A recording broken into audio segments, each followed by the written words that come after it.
pegang Rasulullah. Faqala ya ayuhan nas, wahai manusia pembantu keun Rasulullah. Nyo kau gedanya mana pegang Nabi. Nyo tak bayangkan, tak renungkan, pura-pura tanya kita ada pegang karena pegang Nabi kahana Nabi betul. Dia mentang na besar. Rasulullah dipegang katanya ya ayuhan nas, hai manusia pembandum yang dalam dunianya. Qad adallakum syahran adzim. Sungguh telah sampailah naungan, sungguh telah dinaungi akan kamu semuanya oleh bulan Ramadan. Nabi mengumpamakan bulan Ramadan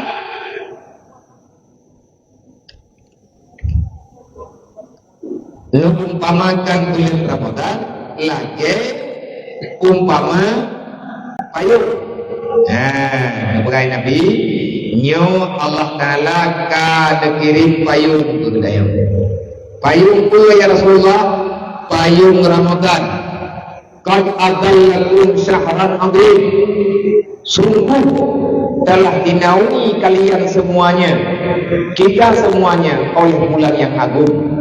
Syahrul Mubarak, dan telah dinaungi kita semuanya oleh bulan yang barakah. Syahrun fihi lailatun khairun min alfi syahrin. Kita akan berhadapan, kita akan dinaungi oleh satu bulan yang salah satu rahmat Allah yang dalam bulan Ramadan. Bulan Mubarak, bulan Ramadan, bulan yang lagi payung, dan dalam bulannya fihi, dalam celah-celah bulan Ramadan, sabuk malam yang malamnya lebih laga daripada 1000 bulan. Yang bermaksud adalah malam Lailatul Qadar. Nyoba je.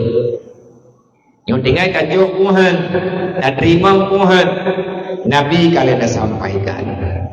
Yang kedua, nepegang Rasulullah, ja'alallahu siyamahu fardiyah. Allah Ta'ala menjadikan puasa dalam bulan Ramadan kewajiban. Wa qiyamul lail tatawuan. Sedangkan pudang malam ataupun ibadat ba'wati malam dalam bulan Ramadan yang merupakan pekerjaan sunat, termasuk semayang tarawih, buat Quran, baca dalai, meratib dan lain sebagainya. Puasa wajib, ibadat malam sunat. Man taqarraba fihi bi khatlatin minal khairi kana kaman ada fardiyah fi ma siwa. Dipegang oleh Rasulullah sallallahu alaihi wasallam, barang siapa yang mendekatkan diri kepada Allah pada bulan ini dengan cara melakukan kebaikan, ia seperti melakukan ibadah wajib pada bulan yang lain. Aisyah ramduan tak ibadat sunat ini, tak meratib, tak selawat, tak baca tamadiyah selama bulan Ramadan.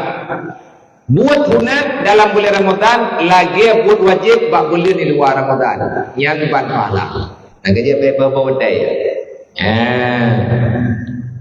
Olehnya nak pegang oleh Rasulullah, waman ada fardiyatun fihi kana kaman ada sab'ina fardiyatan fi masiwa. Berangkat mentang yang buat wajib dalam bulan Ramadan, 3 tak buat wajib dalam bulan Ramadan, sama lagi tak buat wajib bak bulan lain 70. Semayang wajib kuno semayang sya kuno nyen wajib. 3 tak semayang wajib dalam bulan Ramadan, sama fahla lagi tak semayang wajib 70 wadai bak bulan yang lain.